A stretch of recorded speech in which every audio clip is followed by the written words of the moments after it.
Okay, ladies and gentlemen, it's now 7 o'clock. So welcome to this evening's Economy in Place Scrutiny, being held today, Thursday, the 19th of June, 2025. Before we begin, I would like to formally welcome Councillor Dean to the committee. I'm sure it will be a pleasure in having you with us. So then, for the business then, item 1 is apologies. I've received apologies from Councillor Betley Smith and Councillor Amanda Beresford, and they are being substituted by Councillor Joan Wheeldon and Councillor Mark Holland, respectively. Any other apologies, which I don't think. Okay, moving on to item 2 is declarations of interest. Does any member have any declarations of interest with the business for this evening? See no hands shown, so we'll move to item 3 is the minutes of the previous meeting, which can be found on pages 3 to 8 of your agenda. Can we all agree that they are correct? Councillor Gordon. This is most unusual, but I have to ask for a correction to the minutes. In the attendance, my name is spelt correctly, Councillor Gordon. But during the rest of the minutes, I'm referred to as Councillor Gordon. Now, I don't know who this person is or what he was doing at the meeting, but can I ask for that change to be made? Yes, I will also ask for that to be made. Not to say I picked up on when I actually read the report earlier, but yes, it's an amendment that should be corrected, and rightly so. Other than that, can we take them as correct record, apart from the discrepancy there? Councillor Waring.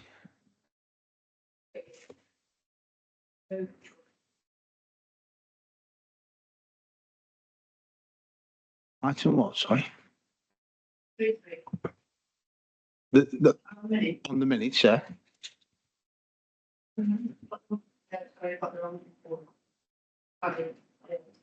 Okay.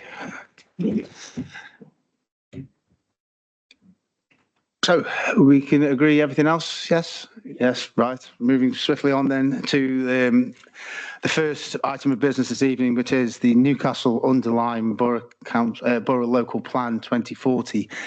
The document of this report can be found in page 9 to 14. I'd like to bring Craig in to present the report. Thank you, Chair. So members, this is the June update on the local plan progress. You obviously had a report previously in March. You're aware that we submitted the local plan for examination in December of last year. And in January, we had an inspector appointed, a lady called Anne Jordan, no relation, I must point out. The inspector, since receiving the plan, has read through the plan and looked at all of the evidence base behind it. She asked the council a number of initial questions before she decided that we were able to move to hearing sessions. Those hearing sessions commenced on the 20th of May in this room, and they were scheduled for the 2 weeks in May and a week in June. First week of sessions, we looked at issues around legal and soundness compliance, and that's very important because it's a bit of a pass and go, particularly with regards to duty to cooperate, which is where we have to work with stakeholders to ensure our plan is sound and legally compliant. Now, the good news is that as a result of the hearing sessions into that particular matter, she was happy to move forward to the next sessions. So in addition to those issues, we looked at spatial strategy, in other words, the spatial strategy that forms the basis for the plan. We looked at issues around greenbelt and housing requirements.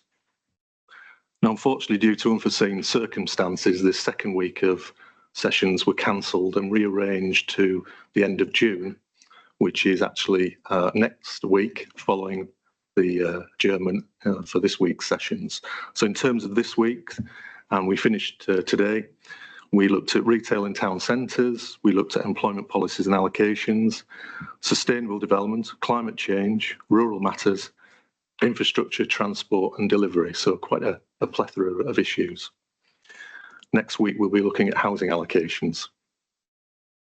Following the end of the hearing sessions, which are scheduled for the end of next week, the inspector will go away and produce effectively an interim report. and that will factor in proposed changes to the plan that the council itself has already identified that it wants to make following the representations that objectors have made to the plan. And also she herself, the inspector, will bring forward other modifications.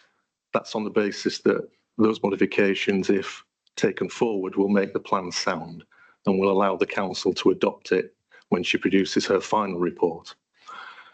Just something to bear in mind with all the changes, they're known as major modifications or main modifications, they will have to go out for consultation. So once we receive the list, the schedule that the inspector is proposing, we will have to go out for consultation for 6 weeks. We then take the comments back and those go to the inspector and she will feed them into her final report. Thank you, Chair. Okay, thank you, Craig. Is it too early to have any inkling on how proceedings are going? Are they in our favour or otherwise? Well, it's I wouldn't like to second guess what an inspector is going to say, but she seems to want to be working with the authority in terms of assessing the issues that have come up through consultation and through the representations that have been made. She, the way that she's asking her questions, the way she's framing her questions is very much around wanting to move the plan to adoption, I would say. But as I say, I can only speak personally and professionally there based on what we've heard so far. We're still in the middle of the hearing sessions. One of the things that we do need to be aware of is she may ask us to go away and do some work on the basis of things that she finds through the hearing sessions. We're hoping that's not the case because obviously that would delay the reporting back to the authority. But so far, having had 2 weeks of sessions, she seems to be wanting, as I say, to speedily progress through the hearings and get to writing her report. So with that said, the next time that this committee meets in September, would we have a rough idea of where we're going to be or even a conclusion to her proceedings? It depends obviously on the work commitments of the inspector because in addition to the plan that she's examining with ourselves, she's involved in other examinations elsewhere. So it does depend on her own availability and the timing of things. And as I say, provided that she's not asking us to go away and do any more work, which might result in hearing sessions being reopened later in the year, then I would expect that by September we may be in a position to know what the interim report is saying and what consultation we will then have to undertake on the modification. Thank you, Craig. Any members wish to ask Craig any further questions?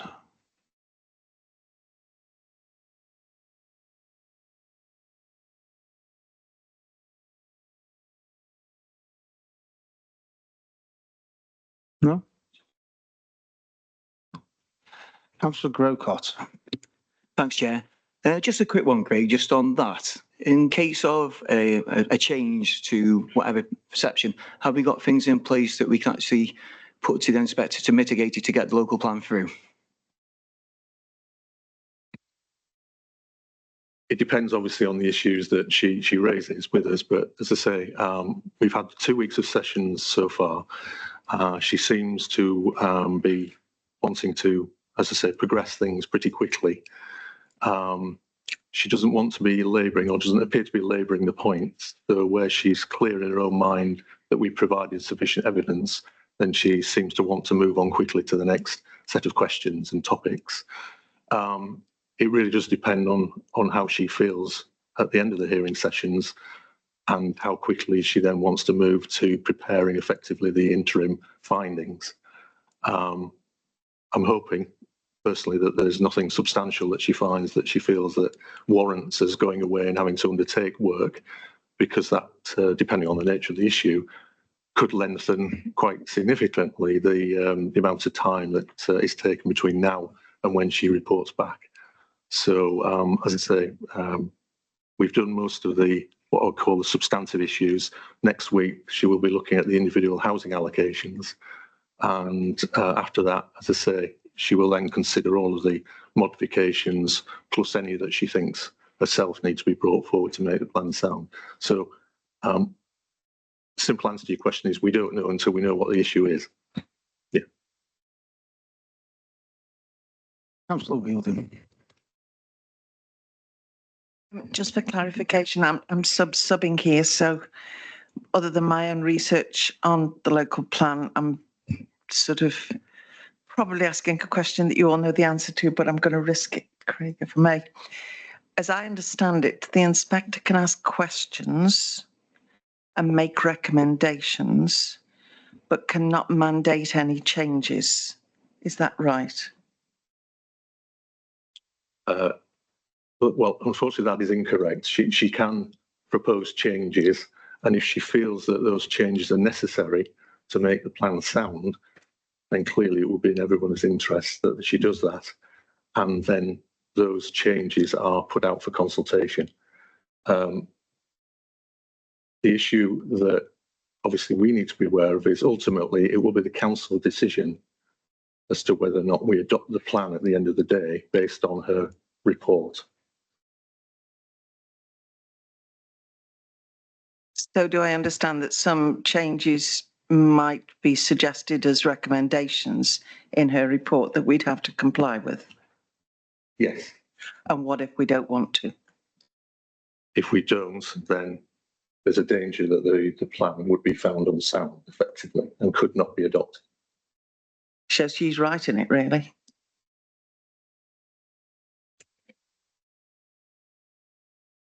Would be unusual, I think, for an authority to not respect the views of an inspector who's looking at the plan in front of her, and what she's effectively saying is, if you do this, your plan will be sound. Okay, I'm not being mischievous. I'm just trying to get clarification of roles and jobs. Councillor Gorton. Thank you, Chairman. Very reassured by Craig's comment that the inspector wants to work with the authority. I think that is very reassuring. Craig has sort of answered the question that I've came along with this evening, which is when we're likely to get some sort of interim report or some sort of feedback. It would be great, obviously, if that was in time for our September meeting, but I understand that we're in the inspector's hands and her workload will determine when we get that interim report. But it would be great if we could have something, I think, for our September meeting. Yes, I'm sure that we will be made aware of at least a somewhat update, regardless of how long this will take. Any further questions? No. Okay, so does the committee note that the updates on the progress of developing a new local plan for the borough? Do they accept it? Okay, that's clearly carried. Moving on to item 5, which is Town Deal and Future High Street Funds updates. This report can be found on pages 15 to 26 of your agenda. I would like to hand over to portfolio holder who will give us update. Thank you. This is the exciting part now for the Town Deal funds. I think it's exciting anyway. Got a report here. I'm not going to go through every line of it because I'm sure everybody's read it, but I'll just go through some points. So market improvements, I did hear some rumours, it was probably on Facebook, believe it or not, that the big screen wasn't going to happen. We'd packed that idea. Where these people get these ideas from, I've got no idea, but they did.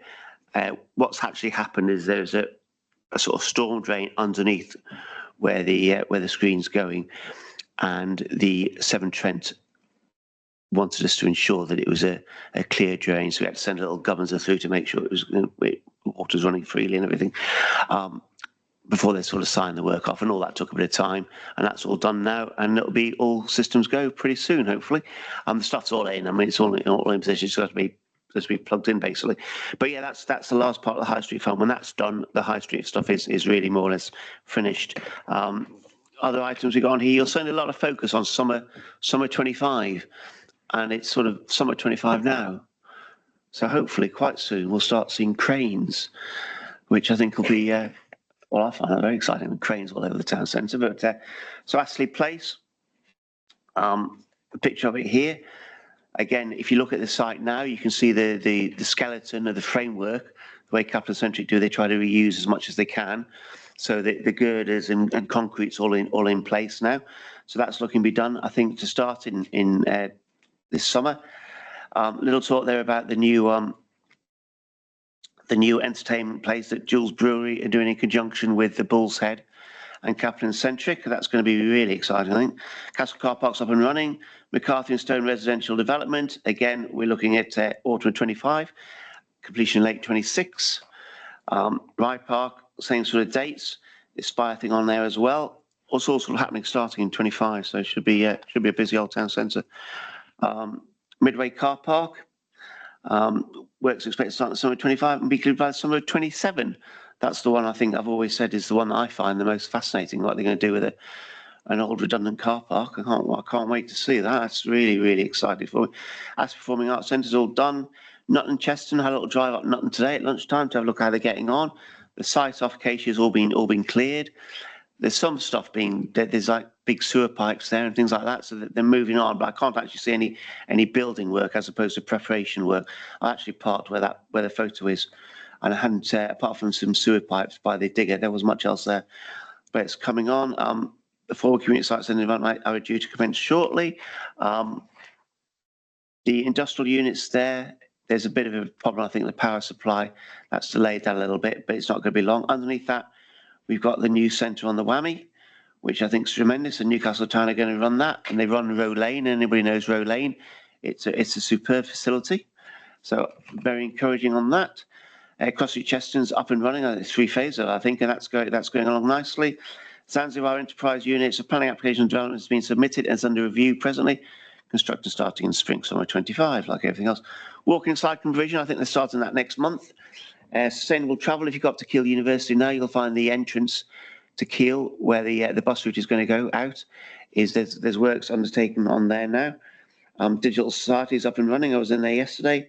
EV charging points on the car park, that's up and running. Digital infrastructure is still being worked, so it's progressing. It's halfway through, but it's a lot of stuff to lay. So that's coming on nicely. Then we've got the Kidsgrove Town deal. I'm going to pass you over to Simon for part of this. So I don't sit on the board of that.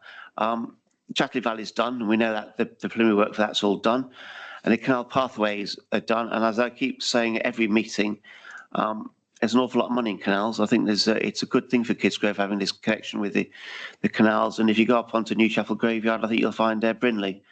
No, it's Brindley's grave up there, isn't it? One of the great canal engineers, along with Telford. But if we just pass you over to Simon, will update you on the Kidsgrove train station works and the shared service hub. There you go, sir. Thanks, Steve. Fun bits. Right, so train station has been a little bit of a problem, and what happened at the last board meeting was the board, Kidsgrove Town Deal board, decided that because of the problem with the survey, to find out what was going to happen underground in terms of the coal seam and remediation works, I think I outlined this for you last time. If we had done the survey work and it had come back with a costed remediation package that we couldn't afford in the money that we've got through the town deal, there is no more money coming from government to cover that gap. So say, for example, we've got £3 million, we spend 200 on a survey comes back and says it's going to cost you 10 million quid to fix the ground underneath before you can touch anything above it. That 7 million gap is not coming from government. We thought it was coming through the HS2 reallocation of funds, but that's now not happening.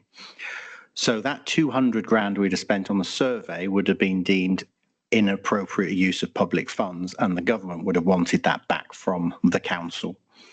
So the fact that the financial risk to the council was so great, we advised the board that it was probably not best to do any survey work, to do any remediation, because we can't afford the remediation. If it came back and said, oh, the remediation was going to cost you 2.5–3 million, that's great, but we actually wouldn't get any outputs. of the works that we were going to do to the station. So therefore the government would say, well, you've spent all that money and you've achieved nothing. We'd want that money back. So again, the risk was too great.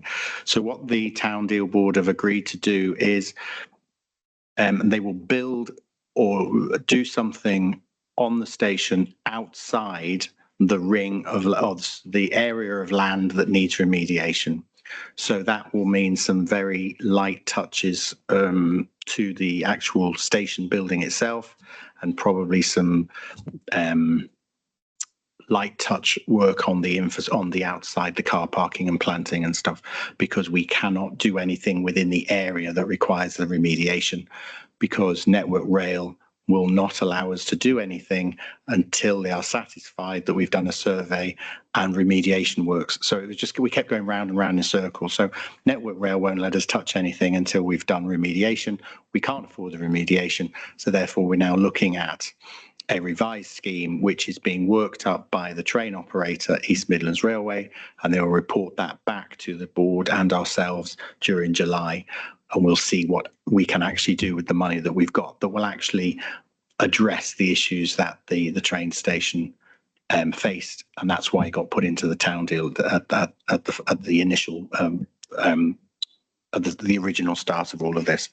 So they're working on that presently. So by the time we get back here in September, we'll have had a plan presented to the board. The board will decide whether they like it or not, and then I'll be able to present that to you. But at the minute, I don't have an idea of what that is, because we need to figure out what the art of the possible is outside that area of remediation. And then similarly on the shared service hub, we did have problems with that because tenants walked away and left us with a building that would have been a big white elephant, which again wasn't particularly attractive to anybody. So what the Town Deal Board asked us and stakeholders to work up was individual schemes that would then spend the money that would address the original tip, which is the town investment plan, that we could spend that money on, with the idea that we would submit a change request form to the government to say, look, we had £6 million to spend on a shared service hub. We are now spending it. I'll go through the actual projects in a minute. We're now spending it on these. The Town Deal Board have accepted this change. Will you validate this change for us? Apparently it's a paper process because the Town Deal Board have accepted it, and we've had a proper analysis by an economic consultant that has looked at the BCRs, which is the magic figure that the government look at. It has to be over 1.5. We've got 3.2 or something on all of them, so it shows that we've got value for money. The 4 schemes that I'll talk you through in a minute can relate back to the town investment plan. So therefore, and that was developed whilst we were getting consultation feedback when we were putting the thing together over 4 years ago. So the shared service hub has now ceased as a project, and then there are 4 new projects going forward, which is a community learning hub at the King's Academy site, which will be a separate building fenced off from the school, but be for adult and community learning. And there's a cafe in the school that will transfer across, so that becomes an independent centre for not centre for learning, but a hub for adult learning, and that will be connected to the town centre by some additional canal pathways that the Canal and River Trust are also working on as part of this as well. So we've also, I think I've talked to you in the past about some new enterprise units on the meadows down at the station where that car park is, behind Dale's garage. We're going to put, I think it's 3 or 4 small scale enterprise units, which are very similar to the ones that were further up in the report that Steve mentioned earlier, that are being done in Nutton. We think there's quite a demand for that type of premise in Kidsgrove. We've had independent advice, and we've had advice from Staffordshire County Council on our own property team that we think that those units will be quite easy to rent out. They'll be about 400 or 500 square feet, but they'll be quite attractive, and we'll resurface and realign that car park in front to see if we can get some more spaces, because those units will take out 3 or 4 units. So we'll try and manoeuvre the car park around to make sure we don't lose the spaces, because they are required for the car park. Then the canal and pathway, we're going to see what we can do, although the Canal and River Trust think that they finished the majority or almost all of the canal and pathways that they said they would do as part of the original scope, and are looking at what they can do with some additional money. And they've actually done some extra towpath work in the original budget. So we've actually got more path for our money. So that's worked out quite well. And then the rest of them are highway improvements along the Meadows, Station Road, and then up at Market Street, the Avenue and Heathcote Street, and public realm improvements outside the King Street Parade, which will smarten up that end of town, which is one of the things that the community said they wanted addressing. So those change requests will be submitted to government, and then as soon as that gets approved, we can start developing that. So Staffordshire County Council are ready with the design work for the public realm and highway improvements. I've already got the plans drawn up for the Meadow units, and the school are working busily on their hub, so we can get the planning permissions in and we can start getting tractors and stuff. So it's a little bit of a changing view up at Kidsgrove, and there has been some criticism that we've been slow to try and get all of this change sorted. It's been very, very complicated, particularly the station, because of the remediation works and the changing views of additional money coming through, then not coming through, and us having to address that. Any questions?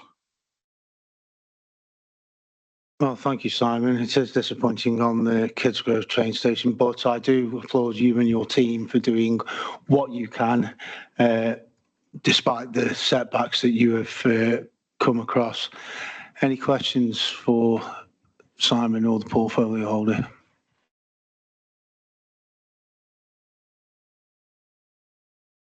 Councillor Casey Horn. Yeah, it's going back to the Castle car park.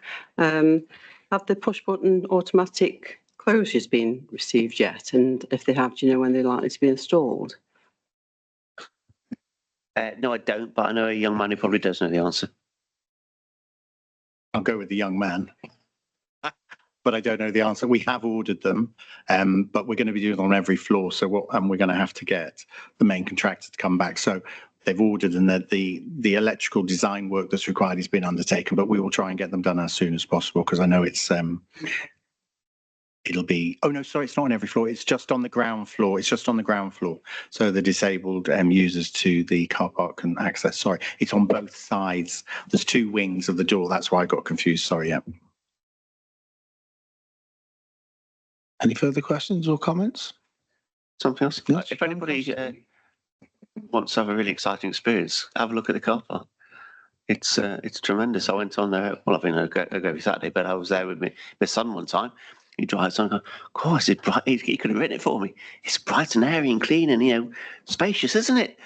Well, yeah, Tom, that's the basic idea. And he wasn't briefed to say it. He just said it. It's worth a trip on. I come up every Saturday to have my breakfast around town and always use it. And it's a tremendous improvement on the Midway, personally. Simon.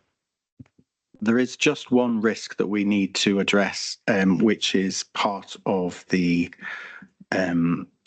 town deal work up at Nutton, which is the village hall. We've been trying desperately to get a CIC up in place and running, so we can award a contract for the construction of that facility.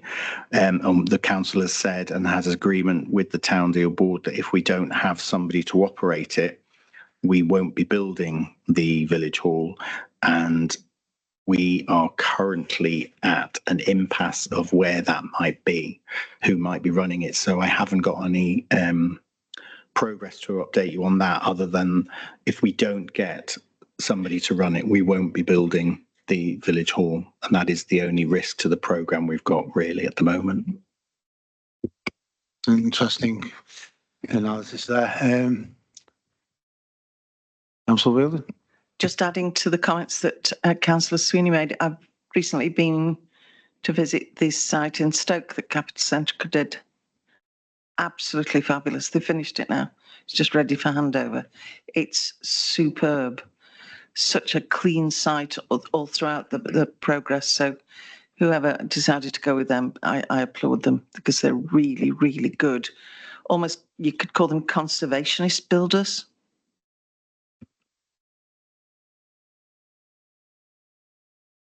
Leaving that hanging in.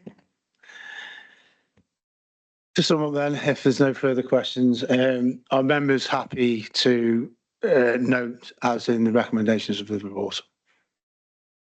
Okay. Moving on then to item number 7, which is the public, no, it's not, it's the item number 6, sorry, I stand correct, which is the work programme. Coming up is on our next meeting is the 11th of September, which will discuss the local plan and town deal and future high street funds again.